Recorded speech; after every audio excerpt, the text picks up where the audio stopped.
సాక్షాత్ urban development minister, municipal administration minister మన గడ్డ మీద, మన మంత్రి ఇద్దరు కలిసి దున్నండి. సూర్యతేజ గారు యాక్షన్ తీసుకోండి. అట్లే మాకు బాధ అయిపోయింది. అలీపురం నుంచి రావాలంటే మధ్యలో పెంట దిబ్బలు దాటుకుని రావాలా. ఈనడం పరిస్థితి దారుణం అయిపోయింది. ట్రాఫిక్ జామ్ అయిపోతుంది. నారాయణ గారితో చెప్తే షిఫ్ట్ చేస్తున్నామన్నారు. కమిషనర్ గారు లేదు సార్, విజయవాడకి మార్చేస్తున్నాము, కొత్త ట్రక్కులు కొంటున్నాము, ఒక్కొక్క ట్రక్కులో 30 టన్నులు వెళ్ళిపోద్ది. ఆ పెంట దిబ్బల పేరే అక్కడ ఏంటంటే జగన్మోహన్ రెడ్డి ఎక్కడంటే పెంట దిబ్బలు అవుతారా, అడ్రస్ చెప్పుకోవాల్సిన పరిస్థితి వస్తుంది. అది మార్చేసి అది మంచి గ్రీనరీ, దాన్ని దేని కింద వాడతారు, కాస్ట్లీయెస్ట్ ల్యాండ్, ఏదో పార్క్ చేస్తారా, ఒక మ్యూజియం పెడతారు, ఏం చేస్తారో చెయ్యాలని చెప్పి వీటన్నిటిలో సీనయ్య ముందుండాలా.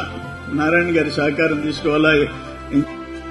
నారాయణ గారు ఆయనకి పని పని పని బాబు గారు కంటే ఇంకో 2-3 గంటలు ఎక్కువ పనిచేస్తారు. నెల్లూరు ఖచ్చితంగా ఇప్పుడు చంద్రమోహన్ గారు అన్నారు, మా ఇల్లు ఎక్కడంటే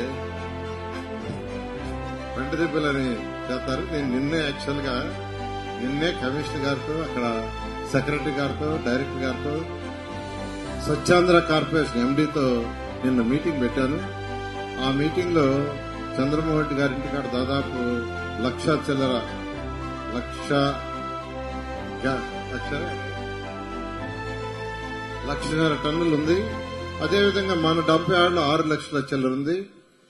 ఇది ప్లస్ తిరుపతి, రాజమండ్రి, కాకినాడకి టెండర్ పిలవమన్నాను. ఒక వారంలో 10 రోజుల్లో టెండర్ పిలుస్తున్నారు.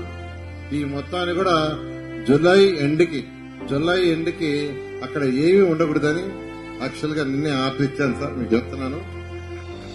బహుశా ఈ నెలాఖరాకి పిలిస్తే 14 రోజుల్లో తర్వాత టెండర్ కంప్లీట్ అవుతుంది. బహుశా నెక్స్ట్ మంత్ 25వ తేదీకి దాన్ని స్టార్ట్ చేస్తారు.